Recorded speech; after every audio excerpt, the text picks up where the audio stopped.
Good morning student. Hello. और कैसे हैं आप सभी स्टूडेंट? पिछले सारे वीडियोस में जो हम लोग के रहे हैं उसमें हमने डाइजेस्टिव सिस्टम और रेस्पिरेटरी सिस्टम और उसके साथ साथ इनकी क्या फिजियोलॉजी है इसके बारे में पढ़ा है। लाइफ प्रोसेस में डाइजेशन रेस्पिरेशन के साथ साथ ट्रांसपोर्टेशन भी एक इम्पॉर्टेंट प्रोसेस है। और जैसा कि आप सभी जानते हैं, each and every organism, living organism made up with cell. It means कि किसी भी ऑर्गेनिज्म को सरवाइव करने के लिए या खुद को मेंटेन रखने के लिए ज़रूरी है कि उसके सभी जो सेल हैं और उन सेल से बने हुए जो टिश्यूज़ हैं वो सभी सरवाइव करें। इट मीन्स कि ऑर्गेनिज्म को सरवाइव करने के लिए जिस भी न्यूट्रिएंट या फूड मटेरियल्स की ज़रूरत होती है वो सभी न्यूट्रिएंट, प्लांट हो या एनिमल हो, उनके हर एक सेल और टिश्यू को मिलना चाहिए। डाइजेशन की प्रोसेस में हमने ये जाना कि जो कॉम्प्लेक्स फूड मटेरियल है वो सिंपल फूड पार्टिकल्स में ब्रेक होता है और रेस्पिरेशन के दौरान, श्वसन के दौरान जो ब्रेक डाउन फूड पार्टिकल्स हैं उनका ऑक्सीडेशन हो रहा है और एनर्जी रिलीज हो रही है। एनर्जी के साथ साथ कार्बन डाइऑक्साइड और वाटर ये भी मुक्त हो रहे हैं। तो जो भी रिक्वायरमेंट है एक लिविंग बॉडी के लिए वो रिक्वायरमेंट ईच और एवरी सेल तक पहुंचना चाहिए। और स्टूडेंट यही इनका जो ट्रांसपोर्टेशन है, ट्रांसपोर्ट ऑफ substances synthesized या absorbed like O2, like CO2, nutrient, energy, hormone, ये सभी चीजें सेल टू सेल पहुंचनी चाहिए। तो अगर सेल टू सेल हम दे रहे हैं, सारे सेल्स को मिलना चाहिए ये चीजें, तो डेफिनेटली कोई इसका माध्यम होगा, मीडियम होगा। तो स्टूडेंट एक ऐसी प्रोसेस जिसमें ऑक्सीजन और न्यूट्रिएंट ये एक सेल से दूसरे सेल तक पहुंच रहे हैं, ये प्रोसेस कहलाती है ट्रांसपोर्टेशन। तो आज का जो हमारा टॉपिक है वो है ट्रांसपोर्टेशन, परिवहन। ट्रांसपोर्टेशन, परिवहन। अब ये परिवहन प्लांट में भी होगा और एनिमल में भी होंगे। कहने का मतलब ये है कि जो भी ऑक्सीजन या नेसेसरी रिक्वायरमेंट है वो रिक्वायरमेंट प्लांट में भी, प्लांट के हर एक सेल को और एनिमल बॉडी के हर एक सेल को मिलना चाहिए। अब स्टूडेंट ये ट्रांसपोर्टेशन कैसे होगा और क्या इसकी फिजियोलॉजी होगी ये हम बाद में समझेंगे। पहले हमको ये जानना जरूरी है कि जो प्लांट हैं उनमें जो ट्रांसपोर्टेशन हो रहा है और एनिमल में जो ट्रांसपोर्टेशन हो रहा है दोनों में क्या डिफरेंस है। तो बेसिक डिफरेंस तो अगर देखा जाए तो प्लांट जो है वो उनमें मूवमेंट नहीं होता है, रिजिड होते हैं, एक जगह से दूसरी जगह वो जा नहीं सकते हैं। और अगर एनिमल बॉडी की बात करें तो एनिमल बॉडी में लोकोमोशन भी है, मूवमेंट भी है, सारी चीजें हैं। बात पहले प्लांट की करते हैं। प्लांट को फूड बनाने के लिए कार्बन डाइऑक्साइड और वाटर, इन दोनों रॉ मटेरियल की ज़रूरत होती है। तो कार्बन डाइऑक्साइड वो एटमॉस्फेयर से ले लेगा, या रेस्पिरेशन के दौरान जो कार्बन डाइऑक्साइड मुक्त हो रहा है वो कार्बन डाइऑक्साइड वो यूटिलाइज कर सकते हैं। बट वाटर कहाँ से यूटिलाइज कर रहे हैं? तो मैंने आपको पहले ही बताया कि प्लांट के जो रूट हैं उनमें रूट हेयर्स मिलते हैं, और वही हेयर सॉइल से वाटर को एब्जॉर्ब करते हैं। इट मीन्स कि रॉ मटेरियल को लेने के लिए जो सबसे नियरेस्ट और रिचेस्ट सोर्स है प्लांट का, वो सॉइल है। We can say that for plant soil is the nearest and richest source of raw material like nitrogen, phosphorus, minerals, water, etc. It means कि प्लांट को रॉ मटेरियल लेने के लिए soil से कांटेक्ट करना पड़ेगा।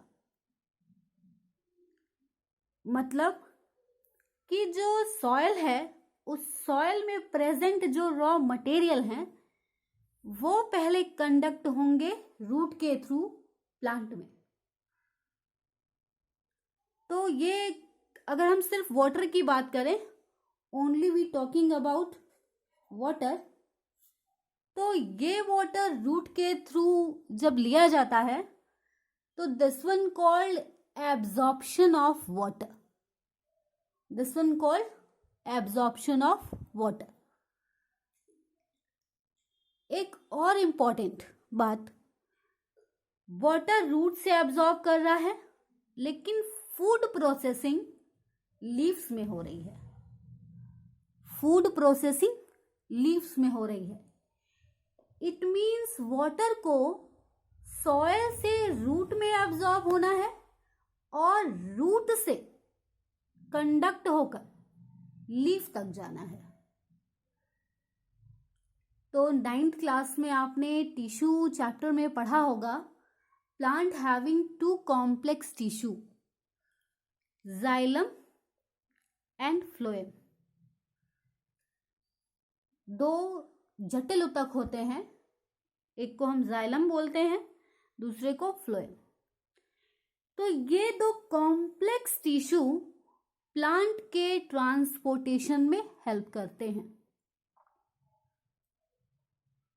जाइलम का फंक्शन वाटर को कंडक्ट करना, वाटर के साथ साथ मिनरल्स को भी, एंड फ्लोएम का फंक्शन फूड मटेरियल्स को कंडक्ट करना in upward direction and in downward direction. क्योंकि प्लांट में मूवमेंट नहीं होता है और प्लांट में जो ट्रांसपोर्ट सिस्टम है वो ट्रांसपोर्ट सिस्टम स्लो है। स्लो क्यों है? क्योंकि इनमें जो कंडक्शन हो रहा है वो कंडक्शन कई डेड सेल से होते हुए हो रहा है। इट मीन्स जाइलम और फ्लोएम का नेटवर्क तो है ही, उसके साथ साथ जो प्लांट के डेड सेल होते हैं वो इजीली प्लांट से रिमूव नहीं होते हैं। तो उस नेटवर्किंग में ये डेड सेल भी कहीं ना कहीं अरेंज होते हैं। स्लो ट्रांसपोर्ट सिस्टम प्लांट का, और जितने भी मटेरियल्स हैं, रॉ मटेरियल्स, जैसे कि मिनरल्स को अगर हम ले लें तो वो मिनरल्स वाटर के साथ कंडक्ट होते हैं जाइलम के थ्रू। किसके थ्रू? जाइलम के through. In short, I want to say that transportation in plant takes place by two complex tissues, which is xylem and phloem. Now we're talking about human beings and animals. If we talking in unicellular organism, तो unicellular है, एक single cell है, they having no tissues, no well developed system. तो इनमें simple body surface से जो diffusion के process के थ्रू ट्रांसपोर्टेशन हो सकता है. बट अगर हम बात कॉम्प्लेक्स ऑर्गेनिज्म की करते हैं, जस्ट लाइक ह्यूमन बीइंग, अगर ह्यूमन बीइंग की बात हम करते हैं तो human being is a vertebrate, higher vertebrate.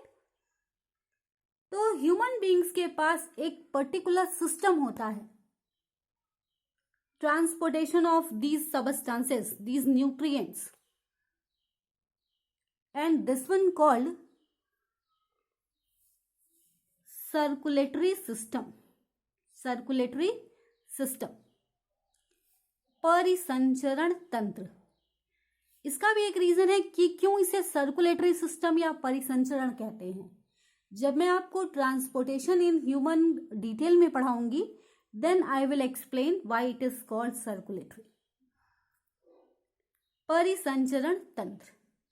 And main circulatory organ is heart. Heart is a main circulatory organ in human. और ह्यूमन बीइंग का जो सर्कुलेटरी सिस्टम, ट्रांसपोर्टिव सिस्टम है, वो प्लांट की अपेक्षा थोड़ा फास्ट होगा. एंड इस सर्कुलेटरी सिस्टम या परिसंचरण तंत्र में एक बॉडी फ्लूइड जो कि मीडियम का काम करेगा, उस मीडियम को कहते हैं ब्लड. थोड़ा सा मैं ब्लड के बारे में आपको बता दूं. Already we studied in class 9th. Blood is a fluid connective tissue. Blood is a fluid connective tissue, तरल संयोजी ऊतक. और ये तरल संयोजी ऊतक जो है, ये ही पूरे ह्यूमन बॉडी में न्यूट्रिएंट्स को, ऑक्सीजन को, हार्मोन्स को ट्रांसपोर्ट करता है. कैसे करेगा ये ट्रांसपोर्टेशन, किस प्रकार होगा, ये हम फिजियोलॉजी जब पढ़ेंगे या ह्यूमन सर्कुलेटरी सिस्टम को डिटेल में पढ़ेंगे तब मैं आपको बताऊंगी. बट आज के टॉपिक का हमारा बॉटम लाइन क्या है कि जो भी डाइजेस्टिव न्यूट्रिएंट है या जो भी रिक्वायरमेंट हमारी बॉडी को चाहिए, वो एक एक सेल और टिश्यू तक जाने चाहिए, और वो प्रोसेस कहलाती है ट्रांसपोर्टेशन. क्या कहलाती है? ट्रांसपोर्टेशन. और स्टूडेंट सिर्फ जरूरी सबस्टेंसेस ही नहीं, जब डाइजेशन के बाद या रेस्पिरेशन के बाद जो वेस्ट मटेरियल बचते हैं, उन वेस्ट मटेरियल को भी कंडक्ट करने का काम ये मीडियम करता है. इट मीन्स जो हमारे बॉडी में रहे, एब्जॉर्ब हो, हमको एनर्जी दे, उन सबस्टेंसेस को, और जो वेस्ट मटेरियल हैं जो हमारी बॉडी से बाहर होने चाहिए, इन दोनों का ट्रांसपोर्टेशन इस ट्रांसपोर्टिव सिस्टम से होगा.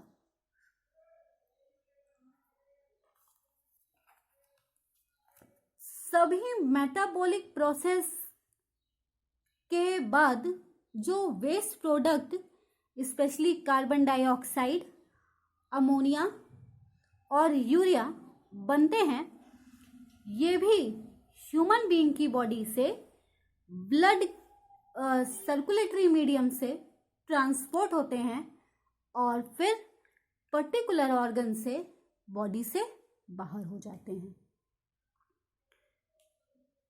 Then transportation is a life process where substances synthesized or absorbed in one part of the body are carried to other part of the body.